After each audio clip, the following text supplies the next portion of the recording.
میں منظور راہی national news channel کی طرف سے اپنے ناظرین کو خوش آمدید کہتا ہوں۔ صرف احساس ہے جس پر زندگی کی عظیم عمارت کھڑی ہے۔ اگر سانس لینے میں زندگی نہیں تو زندگی بیکار ہو جاتی ہے۔ تو میرے کہنے کا مطلب ہے کہ اگر آپ کے پاس احساس ہے تو آپ زندہ رہتے ہیں، لوگوں کو زندگی بخشتے ہیں، نہیں تو اپنی زندگی بھی کھنڈر نما ہو جاتی ہے، بلکہ کھنڈر کیا کہنا، یہ بالکل شکستہ پا ہو جاتی ہے۔ یہ احساس بڑے فنکار پیدا کرتا ہے، ان کو قوت بخشتا ہے۔ اس فن میں ایک فن کی شاعرہ جسے ہم شاعری کہتے ہیں، وہ آج شاعرہ ہمارے پاس موجود ہے۔ وہ کسی تعارف کے محتاج نہیں، کافی کتابوں کے مصنف ہے، بہت اچھا لکھتی ہے، ادب پہ بہت کام کیا۔ آگے چل کر میں ان کی تفصیل بتاؤں گا۔ ان کا نام ہے آسنات کمل، وہ میرے پاس بیٹھی ہیں۔ آسنات صاحبہ، آپ شاعرہ ہیں، تو آج میں آپ کی توسط سے جناب پروین شاکر کا ایک شعر پڑھتا ہوں، کیونکہ آپ بھی شاعرہ ہیں اور شاعری سے پروگرام کا آغاز کرنا چاہیے، اور پروین شاکر کے لیے بھی خراج تحسین ہوگی۔ تو شعر حاضر خدمت ہے۔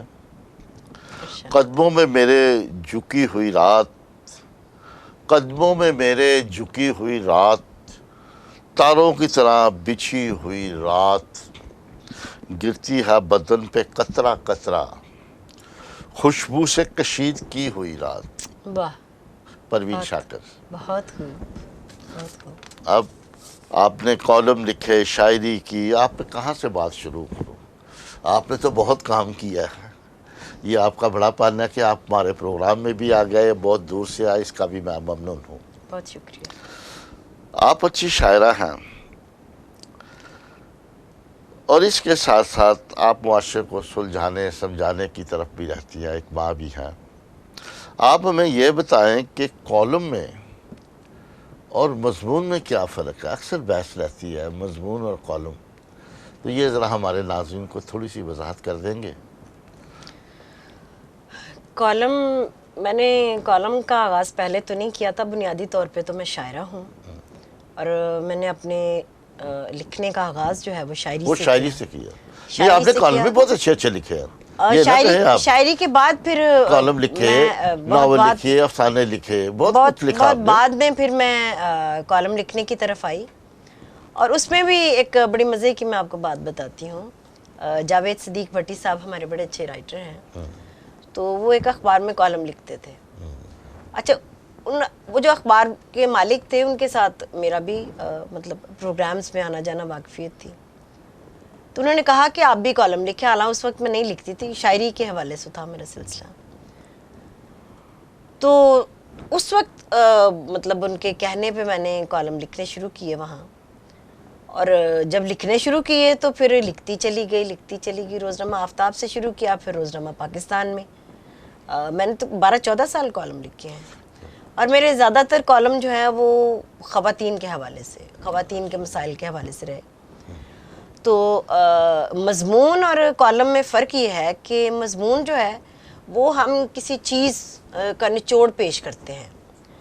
کالم جو ہے، اکثر کہا جاتا ہے کہ کالم کی ایک دن کی زندگی ہے، لہٰذا اس میں زیادہ تر کرنٹ ایشوز یا ایسے ایشوز جن کو فوری طور پہ ایڈریس کرنے کی ضرورت ہوتی ہے، ان کو پیش کیا جاتا ہے، اور ہمارے ارد گرد جو پھیلی ہوئی چیزیں فوری طور پہ جو توجہ کے لائق ہیں، ان کو اس میں پیش کیا جاتا ہے۔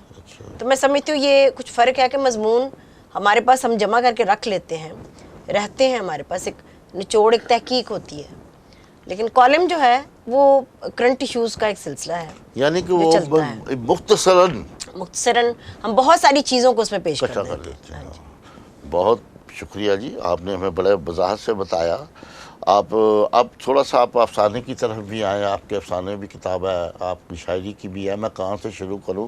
ایک کتاب آپ کے ہاتھ میں، آپ ہمیں بتائیں گے، اس میں بعد میں بات کریں گے، پہلے اپنی تو کچھ باتیں کر لیں جو ہمارے ناظرین کے لیے آپ کو بلایا ہے کہ آپ جی۔ کچھ اچھا گائیڈ کریں آپ کی شاعری کے حوالے سے. ہمارے پاس 2-3 خواتین ہیں جنہوں نے بہت کام کیا. اس میں محترمہ وکٹوریہ پیٹرک ہیں, جی۔ محترمہ آپ ہیں, ہماری جی۔ چھوٹی بہن پریا تبیتا ہیں جی، جو کہ بہت خوبصورت بہت لکھتی اچھا ہیں, لکھتی ہیں. جن میں کوئی شک نہیں ہے. آپ ہمیں یہ بتائیں گے کہ آپ ہمیں شاعری کے حوالے سے کیا پیغام دینا چاہتے ہیں, پھر ان کے بارے میں بات کریں گے. میں نے شاعری شروع کی, پھر اس کے بعد کالم نگاری شروع کی, پھر کالم لکھتے لکھتے میں کہانیوں کی طرف آ گئی. جی. کہانیاں لکھنی شروع کر دی. پھر کہانیوں سے آگے بڑھتے بڑھتے بعد پھر افسانوں اور پھر ناولٹ تک بھی چلی گئی. ایک ناولٹ لکھے میں نے 4, اور ساری یہ چیزیں جو ہیں وہ مطلب اخباروں رسالوں میں چھپ چکی ہیں. یہ آپ کی تو کتابی شکل بھی آ چکی ہے. کتابی شکل میں بھی میرے یہ بہت افسانے بڑا آ پن ہے. چکے ہیں. 2009 میں انتظار کے نام سے میری کتاب چھپی جس میں 30 افسانے موجود ہیں, اور ابھی بھی میری 2 کتابیں تیار ہیں. خدا نے چاہا تو بہت جلد وہ بھی اشاعت کے مراحل سے گزریں گی. اور وہ کرتے کرتے پھر میں ناول تک بھی آ گئی. ناول جو ہے وہ لکھ رہی ہوں میں, مطلب پچھلے 5 سال سے لکھ رہی ہوں. ناول کے لیے بڑا ٹائم چاہیے ہوتا ہے, اس کے لیے بڑا دھیان چاہیے ہوتا ہے. آپ کے لیے تو اتنا ٹھیک ہے, آپ کے پاس ٹائم نہیں ہے, لیکن ناول اور افسانہ بہت قریب قریب ہے. جو اچھا افسانہ لکھ لیتا ہے اس کے لیے ناول لکھنا کتنا مشکل نہیں ہے. لیکن آپ گھریلو خاتون اور بھی بہت سے کام کرنے ہوتے ہیں, اس کی وجہ سے مصروفیات ہوتی ہیں زیادہ. آپ بڑی اچھی غزل گو شاعرہ ہیں, سب جانتے ہیں. آپ ہمیں یہ بتائیں کہ آپ کس سے شاعر سے زیادہ متاثر تھے؟ میں نے جب شاعری کا آغاز کیا تو ابھی پروین شاکر کا آپ نے ذکر کیا, تو کہا جاتا ہے کہ وہ نوجوانوں کی شاعرہ ہیں. تو ہم نے بھی جب شاعری شروع کی تو پروین شاکر کو مطلب بہت زیادہ پسند کیا جاتا تھا. نوجوانوں میں تو خیر بہت ہی مقبول تھی. میری بھی وہ بہت ہی پسندیدہ, ان کی پہلی کتاب خوشبو وہ میرے پاس تھی, اور مطلب مجھے مہمیز کیا ان کی اس شاعری نے. اور مجھے اچھا لگا جب میں نے لکھنا شروع کیا تو میں نے ایک طرح سے پروین شاکر کا میں نے اپنے مضمون میں ذکر بھی کیا. میں نے استاد کا درجہ انہیں دیا کہ انہوں نے میرے اندر شاعری جو تھی اس کو مہمیز کیا, بڑھایا اس کو. میں بہت زیادہ متاثر ہوئی.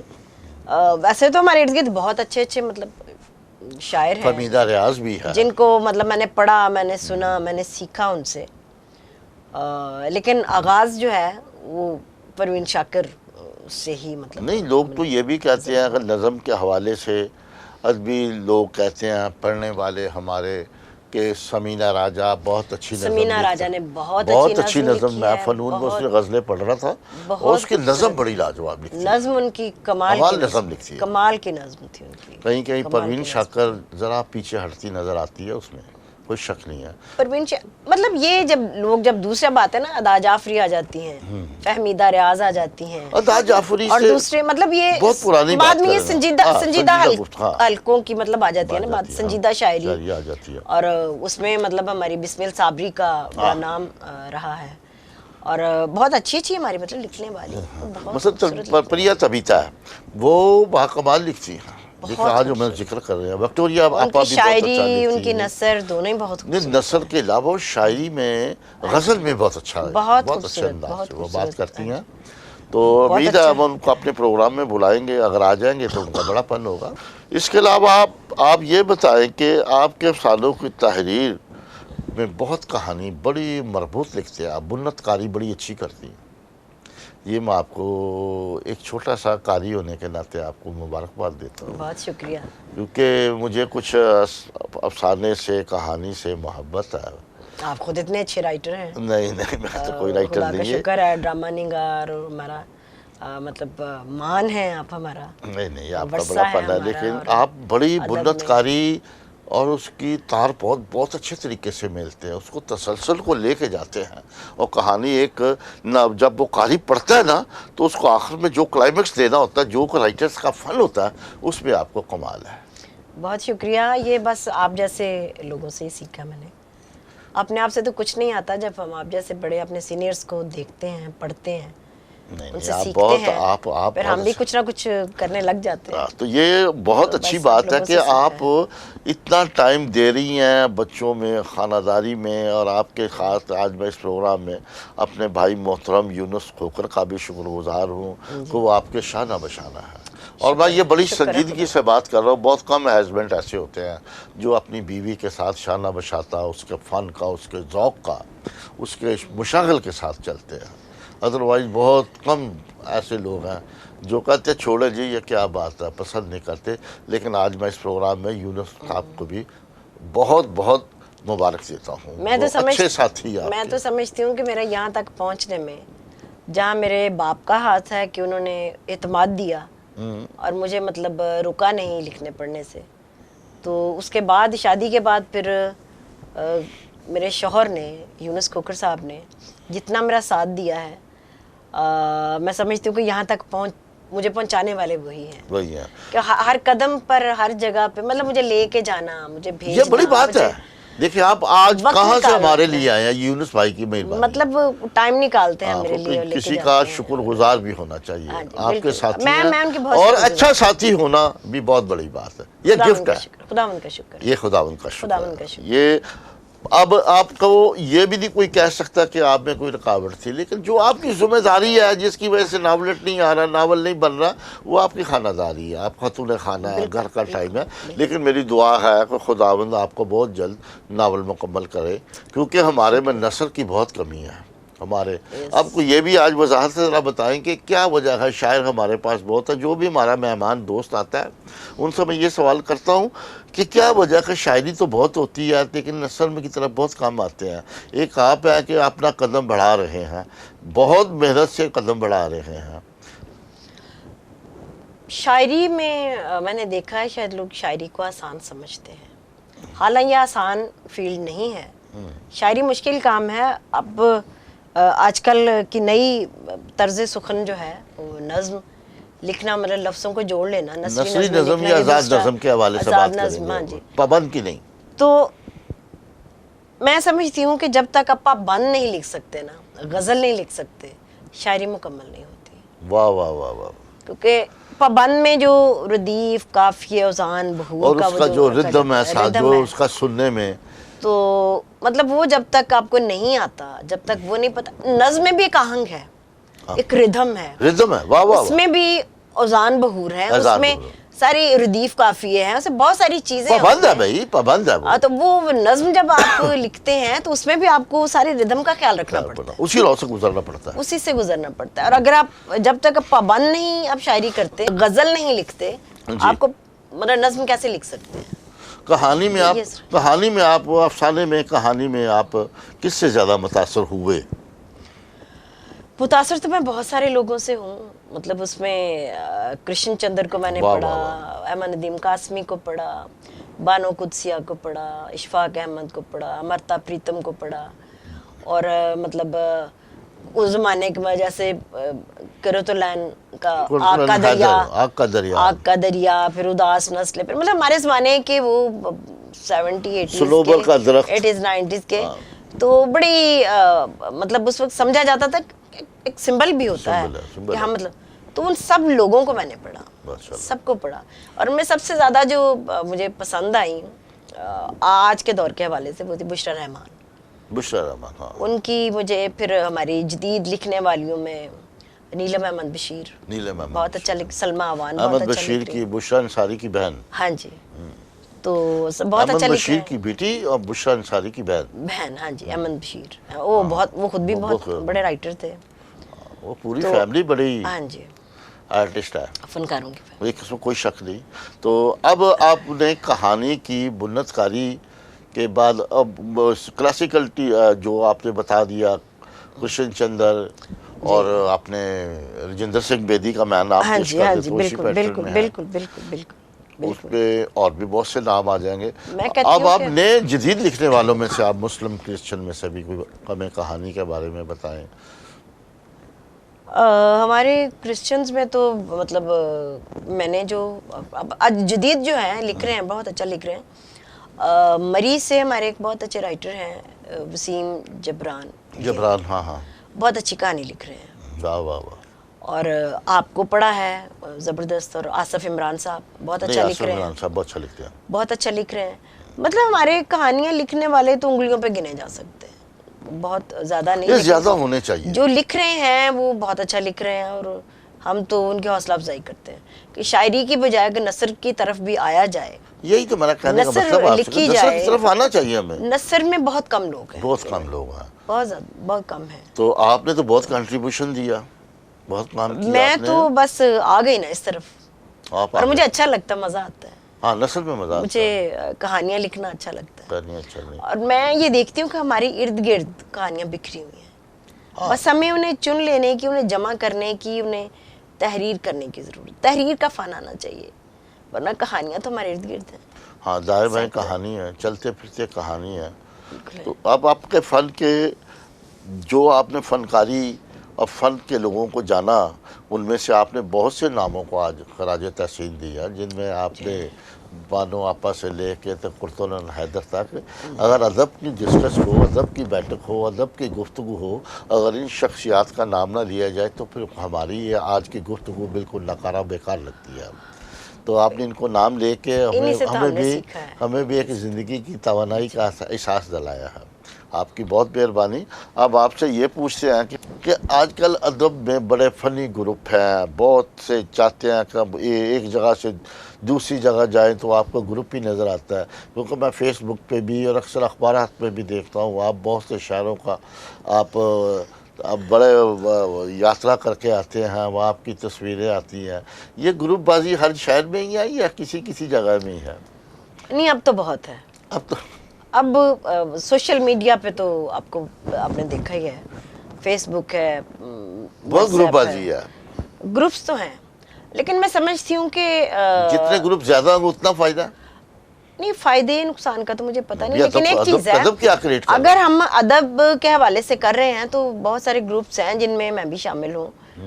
ان میں یہ ہوتا ہے کہ مطلب کوئی ایک چیز رکھی جاتی ہے, مطلب ایک افسانہ دیا گیا, اور دوستوں سے کہا جاتا ہے کہ اس افسانے پہ آپ گفتگو کریں, تنقید کریں, اور وہ ایک پینل بنا دیا جاتا ہے, وہ لوگ اس پہ تنقید کرتے ہیں. تو یہ پرانی روایت ہے. مطلب حلقہ ارباب ذوق کے اجلاس میں یا مصنفین کے وہ اجلاس میں جائے بغیر اگر آپ ایک چیز کو دیکھ رہے ہیں, اس کو پرکھ رہے ہیں, اس پہ تنقید کر رہے ہیں, تو یہ سیکھنے کی چیز ہے.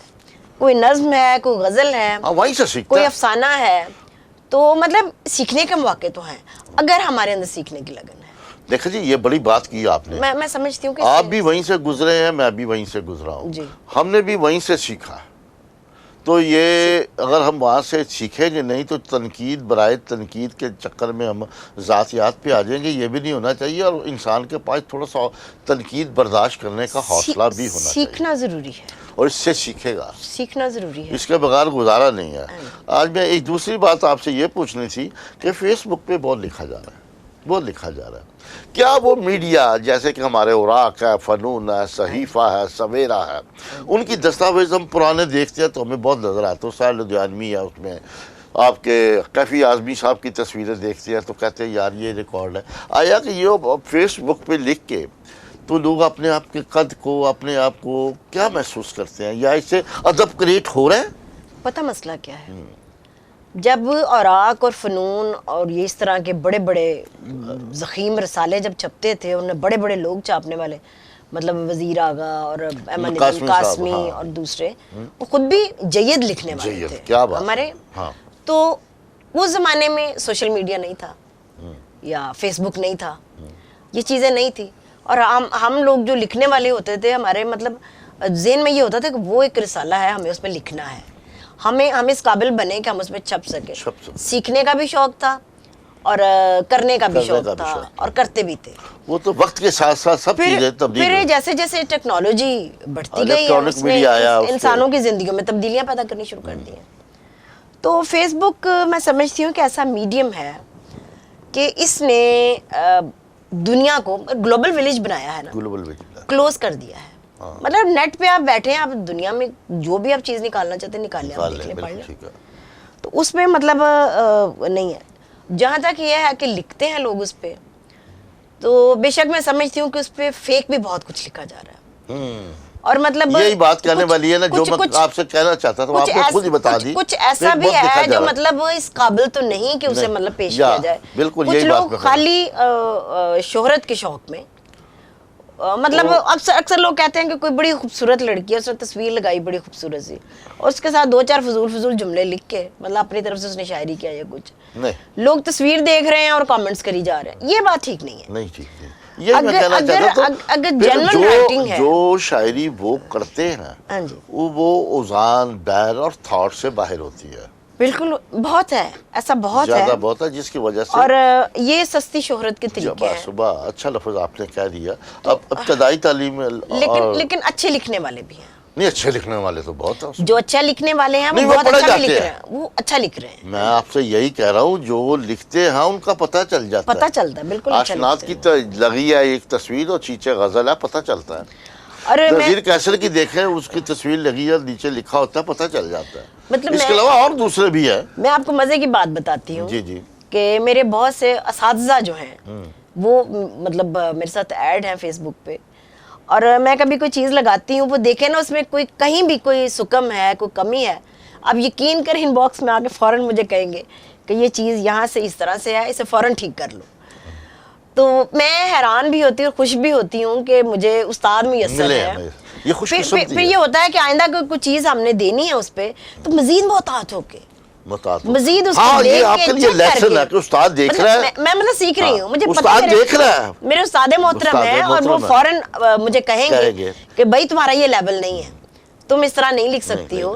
دنیا پڑھ رہی ہے، پوری دنیا مطلب دیکھیں نا، امریکہ تک چیزیں جو ہے نا، انگلینڈ، آسٹریلیا، لوگ مطلب دیکھ رہے ہیں، پڑھ رہے ہیں، کامنٹس کر رہے ہیں. بڑی اچھی بات کی. تو میں سمجھتی ہوں کہ ہم جیسے جو لوگ ہیں جو مطلب پروو کرتے ہیں کہ ہم رائٹر ہیں، تو پھر ہمیں اپنی تحریروں کو بھی مطلب اسی سانچے میں دیکھنا پڑتا ہے، ڈالنا پڑتا ہے، تاکہ مطلب کہیں سے، اور اگر کہیں مطلب اس طرح کی کوئی چیز ہوتی ہے، بات ہوتی ہے، تو میں خوش ہو جاتی ہوں. اچھی بات ہے، یہ بڑا مجھے اچھا لگتا ہے کہ مطلب وسیع القلبی ہے، کوئی تو مانتے ہی نہیں ہے. مطلب دوست ایسے موجود ہیں جو دیکھتے ہیں کہ ہاں بھائی، اور چیز پڑھتے ہیں، پڑھتے بھی ہیں، چیز پڑھنے والی ہے، اس پہ کامنٹ کرتے ہیں اور سیکھنے کا موقع ملتا ہے. اور میں کہتی ہوں کہ ہمیں ان چیزوں کو وقت گزاری کے لیے نہیں، سیکھنے کے لیے ہر چیز سیکھنے کے لیے. اب آپ یہ بتائیں گے ابتدائی تعلیم لاہور سے؟ نہیں، ابتدائی تعلیم تو میرے گاؤں مہتا سجا ادھر ناروال کی طرف جائے نا جی، اور ٹرین کے ذریعے تو نارنگ منڈی اور بدو ملی کے درمیان میں جہاں فیض صاحب کا راستہ جاتا ہے گھر کا. ہاں جی، فیض صاحب کا راستہ جاتا ہے، ہوگی لازمی. اور وہ میرا گاؤں ہے اور وہیں میں پیدا ہوئی، وہیں ابتدائی تعلیم حاصل کی، اور پھر نارنگ منڈی میں میں نے میٹرک کیا. پھر اس کے بعد پھر ہم لاہور مطلب شفٹ ہوئے. تو ناروال میرے سسرال ہیں. اچھا، ناروال سسرال. ہاں جی، جہاں کا صابر ظفر ہے. ماشاءاللہ، صابر ظفر بھی ناروال کے بہت بڑے شاعر ہیں. اور دریچہ بے صدا کوئی نہیں ہے، اگرچہ بولتا کوئی نہیں. یہ صابر ظفر. کیا بات ہے، کیا اب آپ نوجوانوں کو، کوئی نئی نسل کے نوجوانوں کو کوئی میسج ادب کے حوالے سے، خاتون خانہ کے حوالے سے، ہماری بچیوں کو کوئی میسج دیں، کیونکہ آپ آئے ہیں، آپ بڑا ٹائم نکال کے آئے ہیں، تو کچھ میسج دینا چاہیے جو ہمارے چینل کو بھی توسط سے. خاتون خانہ ہونے کے حوالے سے تو یہ ہے کہ جب ہم جو بھی کام کریں، کلام مقدس میں لکھا ہے جو کام کرو جی جان سے کرو، یہ جان کر کے خداوند کے لیے کرتے ہو. بالکل بجا. تو ہمیں اپنے کسی بھی کام میں مطلب یہ نہیں ہونا چاہیے اچھا پھر کر لیں گے، کوئی مسئلہ نہیں، بعد میں دیکھی جائے گی، ایسا نہیں ہے. جو بھی کام کر رہے ہیں دل سے کرنا. اگر خاتون خانہ ہے تو اپنے گھر کو پورا ٹائم دیں، اپنے بچوں کو پورا ٹائم دیں. اور میں اس کے ساتھ چونکہ رائٹر بھی ہوں تو میں اس کے ساتھ بھی مخلص ہوں پوری. تو وہ ایک مقام بن جاتا ہے نا، تو پھر ہمارے لیے یہ مشکل ہو جاتی ہے. مشکل یہ ہے کہ ہمیں اس مقام کو بھی قائم رکھنا ہے. ہاں بالکل، کیونکہ لوگ ہم سے توقع رکھتے ہیں. مطلب میرے لیے چونکہ مطلب ہمارے ارد گرد ہمارے مسیحیوں میں چونکہ کم رائٹرز ہیں، تو جتنے ہیں بہت قیمتی ہیں. تو وہ پھر لوگ توقع رکھتے ہیں کہ ہم مطلب لکھیں اور ہمیں لکھنے کے میدان میں آگے جانا چاہیے. تو جس بھی جگہ پہ ہیں، جہاں بھی ہم کام کر رہے ہیں، جو بھی ہم کام کر رہے ہیں، پوری ایمانداری کے ساتھ، پوری دیانتداری کے ساتھ، پوری محبت کے ساتھ، پورے لگن کے ساتھ. بہت مہربانی. اب آپ ہمیں اپنی کتاب دکھائیے گا، میں اپنے ناظرین کو دکھاؤں. یہ جناب آسنات قول کی شاعری کی کتاب ہے، اور میں وضاحت کرتا جاؤں، ان کی کم از کم 5-6 کتابیں آ چکی ہیں، اور تمام اصناف ادب میں انہوں نے لکھا ہے۔ یہ ہمارے لیے اعزاز ہے۔ یہ کتاب ہے جی آنکھ میں پانی رہنے دے۔ تو آج اس سے ان کا کلام سنتے ہیں، تو ناظرین یہ سنیے۔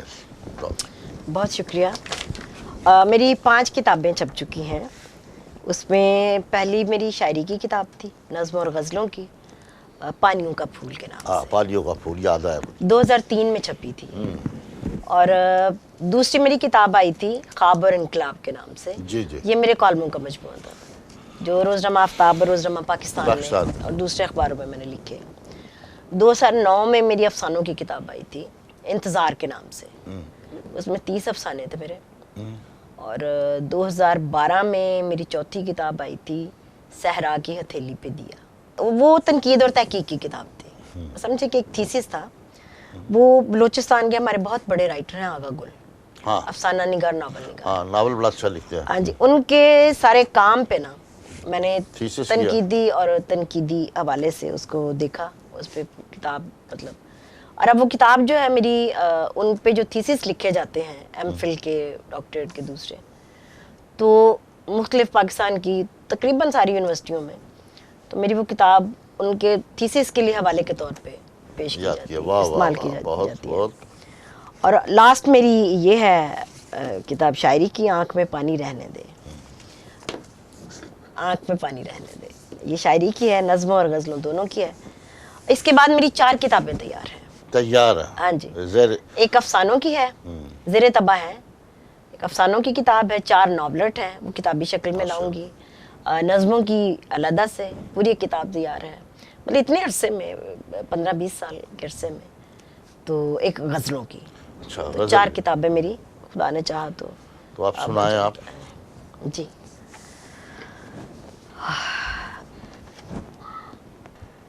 غزل کے چند اشعار آپ کی خدمت میں۔ ارشاد۔ انتہا ہونے سے پہلے سوچ لے، انتہا ہونے سے پہلے سوچ لے، بے وفا ہونے سے پہلے سوچ لے، واہ واہ واہ واہ، بے وفا ہونے سے پہلے سوچ لے، بندگی مجھ کو تو راس آ جائے گی، تو خدا ہونے سے پہلے سوچ لے، واہ واہ واہ واہ واہ، تو خدا ہونے سے پہلے سوچ لے، کاسہ ہمت نہ خالی ہو کبھی، دوبارہ پڑھیے۔ کاسہ ہمت نہ خالی ہو کبھی، واہ واہ واہ واہ، تو گدا ہونے سے پہلے سوچ لے، واہ واہ واہ، یہ محبت عمر بھر کا روگ ہے، یہ محبت عمر بھر کا روگ ہے، مبتلا ہونے سے پہلے سوچ لے، واہ واہ، بہت خوبصورت۔ یہ محبت عمر بھر کا روگ ہے، مبتلا ہونے سے پہلے سوچ لے، بچ رہے کچھ تیرے میرے درمیان، فاصلہ ہونے سے پہلے سوچ لے، بچ رہے کچھ تیرے میرے درمیان، فاصلہ ہونے سے پہلے سوچ لے، زندگی ایک ساز ہے لیکن کمل، زندگی ایک ساز ہے لیکن کمل، بے صدا ہونے سے پہلے سوچ لے، انتہا ہونے سے پہلے سوچ لے، بے وفا ہونے سے پہلے سوچ لے۔ اور ایک آدھ اور سنا دے۔ اہل دل عہد رفتہ کی نشانی ہو گئے، اہل دل، اہل دل عہد رفتہ کی نشانی ہو گئے، خواب سارے دیدہ تر کی کہانی، واہ واہ، خواب سارے دیدہ تر کی کہانی ہو گئے، ریزہ ریزہ ہو گئیں سب پتیاں احساس کی، ریزہ ریزہ ہو گئیں سب پتیاں احساس کی، چہرے سب زیر پلک پانی ہی پانی ہو گئے، چہرے سب زیر پلک پانی ہی پانی ہو گئے، کپ کپاتے لب پہ بیٹھی ان کہی سی داستاں، کپ کپاتے لب پہ بیٹھی ان کہی سی داستاں، سوچ کے سارے پرندے لامکانی ہو گئے۔ یہ دوبارہ پڑھیے ذرا۔ کپ کپاتے لب پہ بیٹھی ان کہی سی داستاں، سوچ کے سارے پرندے لامکانی ہو گئے، واہ واہ، جستجو کے پھول پر کچھ تتلیاں اڑتی رہیں، جستجو کے پھول پر کچھ تتلیاں اڑتی رہیں، خوشبوؤں کے سارے لہجے رائے گانی ہو گئے، خوشبوؤں کے سارے لہجے رائے گانی ہو گئے، یہ جنو خیزی بدن میں فصل گل مہکا گئی، یہ جنو خیزی بدن میں فصل گل مہکا گئی، چشم حیرا میں چمکتے رنگ دھانی ہو گئے، واہ واہ واہ، چشم حیرا میں چمکتے رنگ دھانی ہو گئے. شعر سنیے گا. ارشاد. ایک گہری چوٹ جینے کا بہانہ بن گئی، واہ واہ واہ، ایک گہری چوٹ جینے کا بہانہ بن گئی، ظلم تیرے مجھ پہ تیری مہربانی ہو بانی گئے، ہو گئے. واہ واہ واہ واہ. ظلم تیرے مجھ پہ تیری مہربانی یہ ہو تھاٹ گئے. پہ بھی جدت نظر آئی ہے. ایک تصور دے گیا آنکھوں کو ساون آس کا، ایک تصور دے گیا آنکھوں کو ساون آس کا، دھڑکنوں کے رنگ سارے آسمانی مانی ہو گئے. واہ واہ واہ. دھڑکنوں کے رنگ سارے آسمانی ہو گئے، اہل دل وحد رفتہ کی نشانی ہو گئے، خواب سارے دیدہ تر کی. دو چار اشعار اور. جی. تیرے لہجے کی تب و تاب میں گم رہتے ہیں، واہ. تیرے لہجے کی تب و تاب میں گم رہتے ہیں، ہم تمناؤں کے گرداب میں گم گم رہتے رہتے ہیں، ہیں. واہ واہ واہ. ہم تمناؤں کے گرداب میں گم رہتے ہیں، وہ سلیقہ ہے تیری حاشیہ آرائی میں، آہا. وہ سلیقہ ہے تیری حاشیہ آرائی میں، تیرے الفاظ کے اعراب میں گم رہتے ہیں، ہاں ہاں ہاں ہاں ہاں ہاں. تیرے الفاظ کے اعراب میں گم رہتے ہیں، ایک نادیدہ سی مسکان لیے ہونٹوں پر، ایک نادیدہ سی مسکان لیے ہونٹوں پر، تیری پیشانی کی محراب میں گم رہتے ہیں، کیا بات ہے، کیا بات. تیری پیشانی کی محراب میں گم رہتے ہیں. شعر سنے گا. ہم فقیروں سے محبت کی دعا لے جاؤ، واہ واہ. ہم فقیروں سے خوبصورت. محبت کی دعا لے جاؤ، دل کی ٹوٹی ہوئی مضراب میں گم رہتے ہیں، ہائے ہائے ہائے. دل کی ٹوٹی ہوئی مضراب میں گم رہتے ہیں. کیا بگاڑے گی ہمارا کسی تشکیک کی گرد، واہ. کیا بگاڑے گی ہمارا کسی تشکیک کی گرد، ہم سفرزاد ہیں اسباب میں گم رہتے ہیں، دیکھنا. واہ واہ واہ. ہم سفرزاد ہیں اسباب میں گم رہتے ہیں، ہم فقیروں سے محبت کی دعا لے جاؤ، واہ. دل کی ٹوٹی ہوئی مضراب میں گم رہتے گم رہتے ہیں. اشناز صاحبہ، ہیں. جی سر. میں آپ کا بڑا شکر گزار ہوں اپنے چینل کی طرف سے، اپنی طرف سے، کہ آپ نے بہت اپنا قیمتی وقت نکال کر ہمارے پاس آئے اور ہمارے ناظرین کو، ہمارے چینل کو چار چاند لگائے. میں آپ کا تہ دل سے شکر گزار ہوں، اور میں آپ کو بہت دعاؤں کے ساتھ رخصت کرتا ہوں. اس کے ساتھ ہی آج کے پروگرام کا وقت ختم ہوا. پاکستان زندہ باد.